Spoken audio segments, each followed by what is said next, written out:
The meaning of jihad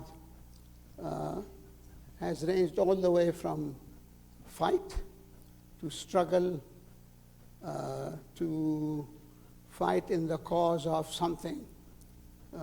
And it's modified if you say jihad fi, the struggle in. And one of the things you will notice when we go is that the Quran always says fight or do the struggle in the way of God. Yeah? But we will see that the word jihad itself is not really used in the sense of fight explicitly in the Quran. But before we get to that, let's go through hadith. Normally people say, well, it's the hadith that defines it. And that's where the problem is. Well, let's look at the first three hadith narrations in this chapter of Bukhari. So the first one says,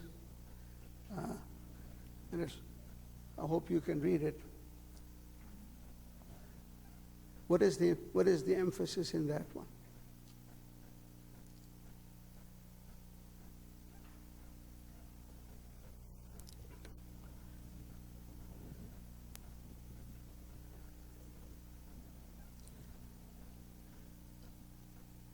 What's the first most important thing to do in that hadith? Okay. Second? And third? Jihad fi sabilillah. Jihad in the way of God.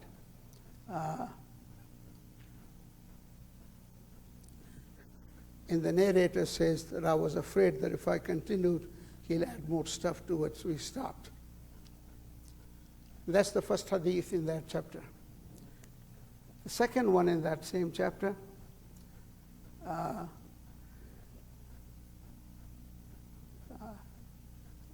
this is Ibn Abbas. He said, the Prophet of God said, there is no immigration, there's no hijrah after the opening of Mecca. Okay? So there's no hijrah after, because you have no place from which you have to leave. Okay? So there is no hijrah after the opening of Mecca, except jihad and good intentions. Okay? Except struggle and good intention. And if you are asked to hurry, so do hurry. In other words, if you are called to join a struggle, you should join. And the third one is from Aisha, and it's interesting how these come after the other. And Aisha said to the Prophet, well, you are encouraging the men to do jihad. How about us, women? And he said, what the best of jihad is Hajj. Well, the Hajj is not war, is it? But it's an effort. It's difficult to do. So the best of jihad is Hajj, in doing it well to gain the grace of God. So you can see there's no emphasis here on fighting. The definition is there are times when you have to struggle, and this series of hadith in Bukhari are actually simpler in the sense that many other collections, they would give it a title of jihad, but then they talk about Qital all the time, and we'll come to that word. So even though the title of the chapter is jihad, they're not talking about jihad at all. They're talking about Qital.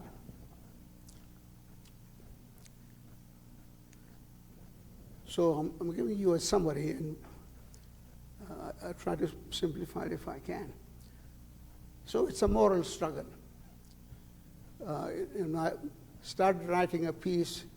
We used to have a newsletter, and I wanted to understand why this holy war business came in the English language. And I never got very far. And the holy war narrative is a recent phenomenon.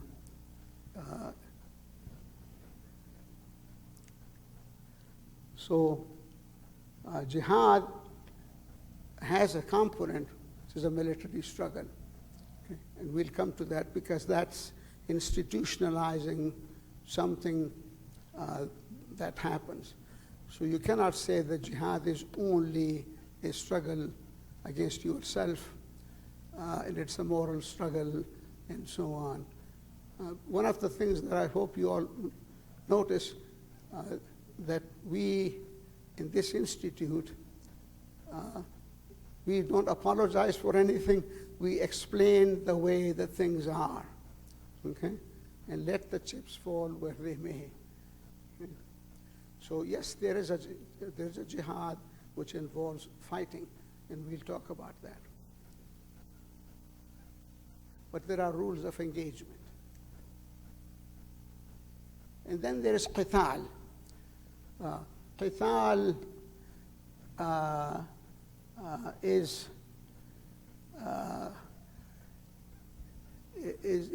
a process in which you kill and you get killed.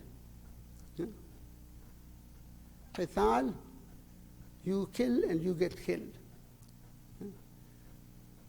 So this institution of jihad that was institutionalized later probably should have been called qital rather than jihad to begin with, but it wasn't. So qital is a belligerency. Qital is not a peaceful action. But there are rules as to when you engage in that and what the rules of engagement are and who can call for, quote, jihad as an institution. And we'll come to that too. And then there are campaigns that are called Siyaar. In many of the books that are even labeled the Prophet's life, biographies, and so on, they're not really mainly the Prophet's life. In fact, some of them are just called Maghazi, which are fighting campaigns. But there are rules. Okay, so there are three different words here, and I wanted to highlight to them. So there is the word jihad, there is the word qital, and there is the word siyaar, and there is the maghazi, which I didn't put in here. So now the institution of jihad. So here is the meaning, all these different shades of meaning of the word jihad. And none of them, actually, the word jihad is never used in the Quran explicitly for fighting. Those who may be interested, I've gone through the Quran and listed every time it appears and when and in what context and how close is the word jihad to qital and so on.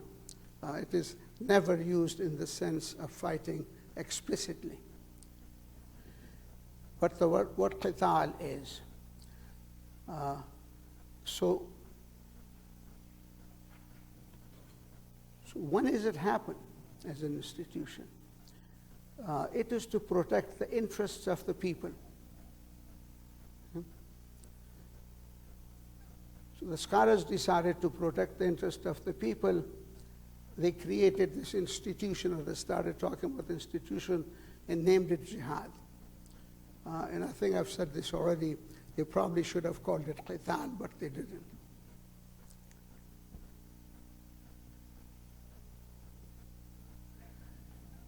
So it should be called jihad or qital if the objectives are defined. Why do you fight? For what reason? What are the motivations? You don't just go on and say, jihad, and march on. Not everybody can simply shout jihad and go ahead and do it. And not everyone can declare jihad, and we'll come to that. So there are objectives. Why do you engage in jihad? So the objectives have to be clearly defined, and the required rules must be satisfied.